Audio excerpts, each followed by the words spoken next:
Bonjour et bienvenue, je m'appelle Ben Picard et je vous accompagne avec ce podcast dans la réalisation d'un rêve, courir un premier marathon. Alors nous sommes le samedi 23 mai et je rentre à l'instant du jogging de Sérou où se tenait la manche de ce week-end du Challenge du Brabant Wallon, une manche co-organisée par le James de Louvain-la-Neuve, d'où mes couleurs aujourd'hui.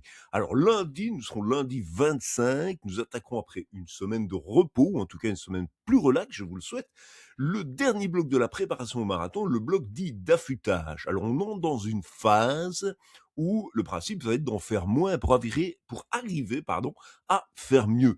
Alors aujourd'hui, je vais néanmoins ajouter deux sujets essentiels à l'approche de l'été qui vont influencer évidemment notre approche de l'affûtage, c'est la gestion de la chaleur et l'hydratation, parce que le jour du marathon, mais aussi durant toutes les semaines quelques semaines qui précèdent le marathon, ce sont des éléments qui peuvent évidemment avoir beaucoup d'influence. Alors, pour rappel, le principe de l'affûtage, donc on s'est mis en route, euh, on a pris de bonnes habitudes, on a construit, maintenant on est en principe quasiment prêt pour le marathon, mais le secret maintenant, c'est d'arriver avec l'affûtage à être frais, pas fatigué pour le marathon. On va donc diminuer le volume, on va garder un peu d'intensité, on continuerait à faire des kilomètres et tout ça, mais on va plus faire de travail trop lourd, on va progressivement récupérer, le gros du travail est fait, on va maintenant préparer le corps à performer. Et donc, si on veut performer, comme je le disais en introduction, il va falloir également gérer son environnement et notamment le constat, c'est la chaleur qui monte. Pour l'instant, il faisait 30 degrés cet après-midi à Sérou, ça pareil hier. Le cœur, forcément, monte un peu plus vite. L'effort paraît plus dur. La déshydratation arrive potentiellement plus rapide. Et donc, ce qu'il faut retenir, c'est qu'à allure égale, le corps travaille plus. Donc, si vous voulez faire travailler votre corps à un certain niveau, vous pouvez aussi vous permettre de ralentir l'allure. On n'adapte pas la météo au plan, malheureusement, on adapte le plan à la météo. Ralentir l'allure, en tout cas à l'entraînement, c'est accepter de ne pas performer à l'entraînement, on s'en fout. D'éventuellement aller courir aux heures fraîches, le matin ou le soir. Les bons réflexes, c'est en tout cas casquette, lunettes, certains aiment ça, vêtements clairs, plutôt respirants, plus personne court avec du matos en coton, s'asperger d'eau, et surtout, on ne joue pas au héros. Ok. Le jour du marathon, très important, s'il devait faire très chaud, il faudra encore partir plus doucement, viser une course régulière et accepter qu'on ne fera pas nécessairement son meilleur chrono le jour où il fait très chaud. Ça, c'est pas grave. On s'arrête au ravito systématiquement et on profite. Ça, c'est l'essentiel. Sylvie, par exemple, qui est allée au marathon d'Annecy, je pense qu'elle vaut 3,30. Elle s'est bien rendue compte qu'il faisait super chaud. Qu'est-ce qu'elle a décidé de faire? Je profite. Elle s'est mis un bob sur la tête. Elle s'est bien hydratée. Elle a fait 3,52 à son aise. Elle a passé une bonne journée et elle a évité de se cramer. Résultat des courses, elle poursuit sa saison de façon tout à fait efficace, remarquable. Elle vient de faire une très belle 11e place d'ailleurs dans le Grand Trail des Lacs et Châteaux. Alors, le principe général, on doit s'hydrater avant la course ou l'entraînement. L'idée principale, ce n'est pas de boire un grand coup avant d'y aller. Malheureusement, ce serait trop facile, ça marche pas comme ça. L'hydratation, pour bien fonctionner, c'est de boire régulièrement dans la journée. Donc, si vous buvez 1,5 litre, buvez plutôt 10 fois 15 centilitres que 3 fois un tiers de litre, quoi. C'est un demi-litre, c'est pas malin. On ne boit pas juste avant de partir, il faut s'hydrater régulièrement, des petites quantités. Lorsqu'on court, spécialement, on commence d'ailleurs, lorsqu'on court, on essaye de partir hydraté, on ne se rattrape pas en courant, ça va jamais pouvoir faire le job. Donc on part hydraté, on essaye de se déshydrater le plus lentement possible. Durant l'effort, sur un marathon ou sur une longue sortie, si vous êtes sur un marathon, vous aurez de la flotte à peu près toutes les 30 minutes. Au type d'allure à laquelle on va, c'est même plutôt 35 minutes puisqu'on a un ravito tous les 5 kilomètres. C'est trop peu. Alors, il se peut que l'organisateur prévoit des ravitaux intermédiaires, vous avez du ravito tous les 2,5 ou 3 kilomètres. Ça pourrait aller. L'idéal est quand même de boire toutes les 10 à 15 minutes. Et donc, d'embarquer avec soi une flasque d'eau ou un gobelet ou quelque chose, enfin, une gourde, pas trop grandes, mais qui vous permettent de charger, par exemple, 4 ou 500 millilitres d'eau et de les boire, entre les ravitaux. Vous rechargez au ravito et vous continuez. Les petites quantités régulières de l'eau et éventuellement soit de boissons isotoniques, soit des compléments d'électrolytes. Le principe général, c'est de ne pas attendre d'avoir soif. La soif, c'est un signal de déshydratation. Par exemple, vous avez les oreilles qui sifflent, etc. C'est aussi des signaux de déshydratation. Il faut s'hydrater avant, évidemment, d'être déshydraté. Après l'effort, il conviendra de se réhydrater également, mais progressivement, en eau, mais aussi en minéraux. Sur certains marathons, certaines grandes courses de montagne, on propose par exemple de l'eau pétillante Saint-Yor, qui est particulièrement chargée en sels minéraux et qui permet également de recharger. Le piège classique, en résumé, c'est ce que j'ai déjà dit, c'est essayer de boire trop d'un coup ou de ne boire que de l'eau sur de très longues périodes. L'hydratation, c'est de la régularité, mais aussi un équilibre entre de l'eau et de l'eau avec des sels minéraux. Alors, on va me dire pourquoi je vous parle de chaleur et d'hydratation. Parce qu'on entre évidemment dans la phase d'affûtage dans lequel on va potentiellement diminuer le volume, mais on ne veut pas se surépuiser. Donc, s'il fait très chaud ou que l'on risque de se déshydrater, c'est une phase où tous les détails vont compter et il faut, vraiment arriver en forme et faire en sorte que ni l'hydratation ni euh, la chaleur, évidemment, ne perturbe votre fin d'entraînement. Donc, on optimalise tout le reste, sommeil, alimentation, hydratation. Alors, le plan de cette semaine, le cadre est simple, 1 heure en endurance fondamentale. On fait toujours du fractio. Alors, s'il fait plus chaud, on ne s'échauffe que 10 minutes. S'il fait normal, une température qui vous convient, vous pouvez toujours échauffer une vingtaine de minutes. Et puis, on va faire 3 fois 6 minutes à l'allure marathon. Donc, on n'est plus dans le rouge ou dans l'orange foncé. On est en principe dans de l'orange clair ou du vert. Allure marathon, c'est une allure que vous pourriez tenir sur le marathon. Donc, plutôt, effectivement, dans la zone verte. 3 fois 6 minutes, vous récupérez 2 minutes, ça fait 8 minutes en tout, donc 3 fois 6, ça fera 24. 24 plus 10 minutes ou 20 minutes d'échauffement, 10 minutes de retour au calme, un peu d'exercice, petite heure, mais avec vraiment 3 fois 6 plus 2 d'actifs. Le week-end, longue sortie, mais on ne fait plus des sorties de 30 km. Ne rattrapez pas, si vous n'avez pas l'occasion de le faire, vos sorties de 30 km avant, ça c'est 27 km, ça sert à rien, c'est trop tard, donc vous ferez avec ce que vous avez. Pour beaucoup d'entre vous, le 31 mai, ce sera l'occasion de faire les 20 km de Bruxelles. Alors c'est une belle course.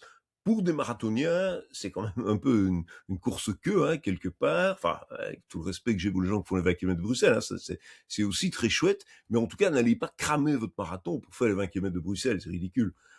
Prenez les 20 km de Bruxelles comme une belle occasion de faire une chouette sortie, un peu festive, tranquille, accompagnée à la limite des amis qui font peut-être leurs premiers 20 km.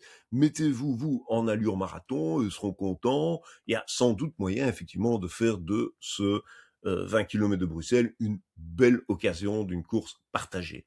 Alors, attention, les 20 km de Bruxelles. Quelques conseils, faites ce que vous voulez, mais moi j'ai couru des dizaines de fois. Les box, donc en principe vous avez un box, il faut partir dans le box qui correspond à votre temps. Vous allez gêner 2 km, on est dans le box, il y a beaucoup de monde, on tourne à gauche, on remonte la vue Béliard, on dit, oh là là, je suis parti dans le mauvais box, ça n'avance pas, on s'en fout. On peut faire 2 km tranquillou. Dès que vous allez arriver dans le Palais Royal, de toute façon, votre box sera étalée, vous avez de la place, vous êtes dans le rythme qui vous convient. N'allez pas trop vite. L'avenue Béliard, elle monte. Vous êtes à peine parti que vous montez. Donc, vous allez vous dire, je suis en dessous de mon temps, et vous voulez forcer, votre cardio explose, c'est ridicule. Donc, on se laisse aller tranquille, on s'échauffe.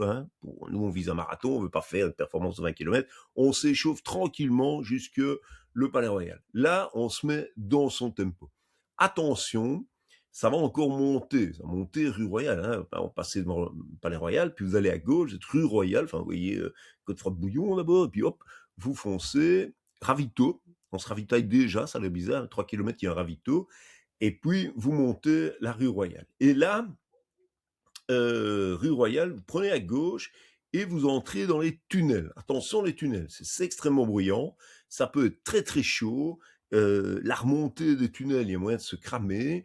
Moi, mon conseil, si vous avez l'opportunité de le faire, tout au-dessus, hein, dès que vous allez tourner à gauche, vous verrez, il est possible il y a un petit passage, il y a un trou. En fait, vous rentrez, puis il y a un trou dans le mur, et ce trou dans le mur vous fait rentrer dans le tunnel de droite, où il y a moins de monde. Alors déjà, un peu moins de monde, déjà c'est plein de monde, mais moins de monde, c'est mieux. Donc prenez le tunnel de droite si vous avez l'occasion. Donc, mettez-vous à droite du peloton, tournez, vous restez à droite du peloton et à un moment donné, il y a un trou dans le mur et vous avez la possibilité de vous retrouver dans un tunnel avec moins de monde. Vous êtes alors sur les tunnels de droite, c'est beaucoup mieux. Dans les tunnels, respirez calmement, vous stressez pas. Moi, personnellement, je trouve ça très oppressant et je remonte les tunnels au cardio. Si je m'aperçois, ça m'est déjà arrivé, que mon cardio monte trop haut, c'est-à-dire une fois qu'il est à moitié de l'orange, hein, mon cas 150 pulses, je marche, moi. Je marche, de toute façon, c'est pas ça qui va faire la différence. Ce qui fera la différence, c'est d'être capable de relancer dans un rythme cardiaque correct. Vous êtes nulle part, vous êtes au kilomètre 4-5, là, hein, donc c'est pas 2 montées de tunnel qui vont épuiser votre 20 kilomètres. Ça monte, donc les tunnels, c'est chaud, et puis on monte un peu, on arrive au bout de l'avenue Louise, et là, on part à droite dans le bois. Là, c'est encore un petit peu up-down, le bois. À un moment donné, il y a le gros ravito généralement avec des DJ de milieu de 20 km, hein, vous passez aux 10, et puis ça commence à descendre, vous retombez sur le Franklin Roosevelt, ça remonte un petit peu, puis à un moment donné, quand vous arrivez aux hippodromes, ça descend. Et là, en gros, ça va descendre jusqu'aux étangs Mélart. Donc je dirais du kilomètre 10 au 17 ou 12 au 17, là, vous pouvez y aller, ça descend ou c'est plat tout le temps. C'est là que se fait le 20 km. Les bons chronos, vous les gagnez là-bas. À un moment donné, étant Mélard, vous partez à gauche, encore plat 500 mètres, et puis ça grimpe. Et là, vous êtes dans la fameuse montée de Tervuren. Là, vous allez un paquet de gens vont se mettre à marcher. Vous ne marchez pas. Ça sert à rien de marcher dans la montée de Tervuren. Montée de Tervuren, il faut la prendre tranquille, se laisser trottiner, remonter jusqu'au-dessus. Elle est longue. Il faut y aller tranquille. Quand on a l'impression qu'elle est finie, elle est encore en faux plat. Et il reste à peu près 1 kilomètre, 1 kilomètre et demi, ça dépend quand vous sentez la fin, hein. Vous êtes à la fin du faux, à la fin de la vraie montée, il reste 1 kilomètre et demi, à la fin du faux plat, il reste 1 kilomètre. À du 7,30 ou 7,20 au kilomètre, qui est un peu le type de tempo qu'on va viser, ça veut dire que vous en avez encore pour 10, 11 minutes, quoi, hein. Donc c'est encore long. Donc profitez, déroulez, faites à votre aise, encouragez les yolettes qui poussent, sont poussées, etc. Profitez des 20 km, c'est une bonne façon. Dans tous les cas, ne vous cramez pas aux 20 km avec le risque de rater votre marathon. Profitez des 20 km, c'est une chouette fête populaire, une chouette fête de jogging. Adaptez-vous s'il y a de la chaleur. N'hésitez pas à réduire un peu votre tempo. Dans les semaines qui viennent, ce qui fera le succès de votre marathon, c'est plus de faire des kilomètres ou de faire des performances. Ce qui fera la différence, c'est de faire des bons choix. Un marathon, ça ne se réussit pas seulement avec les jambes, ça se réussit aussi avec la tête, et ça se réussit surtout avec une très bonne gestion de tous les détails, hein. Prenez soin de vous, hydratez-vous, adaptez-vous, et surtout, ayez confiance. On arrive tout doucement. Si vous avez suivi jusqu'ici, hein, on est, alors ça dépend depuis quand vous suivez, mais pratiquement depuis Noël, on discute on discute marathon, vous avez suivi jusqu'ici, le marathon va bien se passer. En gros, vous êtes dedans. Bon, je sais qu'il y a un certain nombre de blessés, moi-même, je n'ai pas écouté tous les signaux, mais peu importe, si vous avez suivi jusqu'ici, vous allez courir tout à fait à l'aise le marathon du BW. Voilà. Je vous laisse avec une nouvelle chanson motivante pour le marathon d'IBW. On arrive dans la dernière ligne droite. Entraînez-vous, allez courir le marathon comme le jogging. J'aime rappeler que c'est de la méditation en mouvement. À très bientôt. Voilà, Jordan, on est bon, un pied devant l'autre, jusqu'au bout du marathon.